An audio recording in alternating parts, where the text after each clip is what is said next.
Hello and greetings to all my viewers. तो आज हम पढ़ेंगे preface of Mahabharata by C Rajagopalachari. तो हम महाभारत से तो वेल अवेयर हैं, हम जानते ही हैं महाभारत। तो ये एक ऐतिहासिक पुस्तक महाभारत का छोटा सा वर्जन है जो कि सी राजागोपालाचारी ने रिक्रिएट किया है। सबसे पहले इस बुक को पब्लिश भारतीय विद्या भवन में 1958 को किया गया था। इसमें प्रेम, हानि, क्रोध, आश्चर्य, वफादारी, वीरता, आध्यात्मिक आकांक्षा, नैतिक और राजनीतिक दुविधा के सभी कैरेक्टर्स को दर्शाया गया है। एक महान साहित्य या ग्रेट लिटरेचर वही होता है जो राष्ट्र के चरित्र और आदर्शों की गहराइयों को आकार देता है, जैसे कि हमारे महाभारत और रामायण में देखा जा सकता है।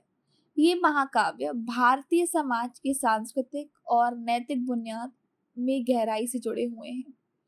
हम देख सकते हैं कि हर परिवार में माँ बाप बच्चों को छोटे से ही रामायण और महाभारत की कहानियां सुनाना शुरू कर देते हैं, जिसमें सीता और द्रौपदी की कथाएं, सीता जो कि रामायण का मेन रोल प्ले करती हैं, जिनसे हम निस्वार्थ प्रेम की भावनाएं सीख सकते हैं, और द्रौपदी जो कि महाभारत का एक मेन रोल प्ले करती हैं। उनसे हम सीख सकते हैं कि कितनी भी विपरीत परिस्थिति क्यों ना हो, हमें उसका हिम्मत से सामना करना चाहिए। हम राम और अर्जुन की कहानियों से सीख सकते हैं कि कैसे बिना किसी परिस्थिति से डरे उसका हिम्मत से सामना करना चाहिए। सच्चाई, आत्मविश्वास और दृढ़ता से हर चीज, हर चुनौती को स्वीकार करना चाहिए, जिसमें ना कोई छल कपट, ना कोई गुस्सा, ना कोई नफरत हो। आगे हमें बताया गया है कि कितना ही युग आगे क्यों ना निकल जाए, कितना ही मॉडर्न लाइफ टेक्नोलॉजी से परिवर्तित क्यों ना हो जाए, पर जो महाभारत और रामायण की जो कहानियां हैं और जो सच्चाई की बुनियाद पे टिकी हुई हैं, वो हमेशा चलती ही रहेंगी। हम देख सकते हैं आज भी हम अगर किसी रिलीजियस प्लेस पे जाते हैं या कहीं भी कुछ सोशल गैदरिंग होती है, तो वहाँ पे कुछ ना कुछ टेल्स, कहानियां रामायण और महाभारत की निकल आती हैं सामने। हो सकता है कि बताने वाले का तरीका अलग अलग हो सबका, बट जो उसका मेन उद्देश्य है, स्ट्रेंथ दिखाना, लाइफ चैलेंज को कैसे फेस करते हैं, वो एक रहेगा और हमेशा हमें तरक्की की ओर लेके जाएगा। इसमें बहुत सारे कैरेक्टर्स हैं और हर एक कैरेक्टर अपने आप में भिन्न है।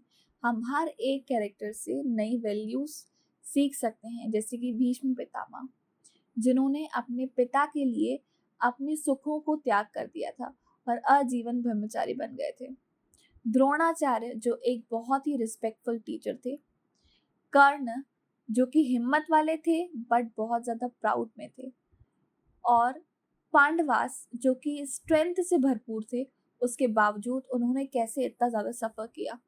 द्रौपदी जो रानी होके भी अनफॉर्चुनेट रही, यानी जिन्होंने बहुत सारे दुखों का सामना। कुंती जो एक गुणवान माँ है। गांधारी जो एक डिवोटेड वाइफ, यानी अपने पति की निस्वार्थ सेवा करने वाली रही, पर सॉरोफुल माँ, यानी दुखी रही हमेशा संतान के प्रति। और हमारे कृष्ण जी, जिन्होंने महाभारत में एक सेंट्रल और इम्पोर्टेंट रोल प्ले किया है। इन्होंने हमें बहुत सारी अच्छी टीचिंग्स दी हैं, जिन्हें हम आजीवन याद करके बहुत कुछ प्रेरणा और सीख ले सकते हैं। अगर हम मिलिट्री की बात करते हैं, तो महाभारत के पास एक युद्ध करने की क्षमता तो थी, बट स्किल थी कि हमें कैसे फॉर्म करना है, क्या टेक्निक्स अपनानी है। ये हम एग्जाम्पल ले सकते हैं चक्रव्यूह रचना का। किस तरीके से द्रोण ने चक्रव्यूह को रचा था। इसमें क्षत्रिय लोग युग में एक माननीय और धार्मिक आचार संहिता का पालन करते थे, जिसमें इसे तोड़ने पर उन्हें बहुत निंदा मिलती थी। कुरुक्षेत्र युद्ध की कहानी में, जिसमें इन नियमों के उल्लंघन हुए थे क्योंकि युद्ध में बहुत तेज विवाद और अधिक दुख थे, उसमें महाभारत की सबसे गहराई में सोचने वाला पाठ है। इसमें धर्म न्याय से भटकने के परिणामों पर ध्यान केंद्रित किया है। ओवरऑल हम कंक्लूड कर सकते हैं कि महाभारत एक प्राचीन समय से चलता आ रहा स्रोत है जो हमें आज भी प्रेरणा देता है।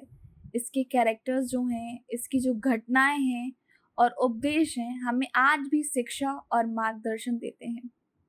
महाकाव्य आज भी लोगों को प्रेरित करता आ रहा है और शिक्षा देता आ रहा है, जिससे इसका महत्व हमारे इंडियन कल्चर और ग्लोबल लिटरेचर में हमेशा बरकरार रहेगा। Thank you for watching this video.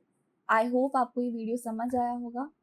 अगर आपको ये समझ आया हो और अच्छा लगा हो तो प्लीज़ अपने फ्रेंड के साथ शेयर करिए, लाइक करिए, सब्सक्राइब करिए। आपका एक like, share and subscribe as a appreciation token रहेगा मेरे लिए, जो मुझे आगे और अच्छे वीडियोस और वैल्यूएबल कंटेंट देने में हेल्प करेगा। Thank you, keep reading, stay updated, bye bye.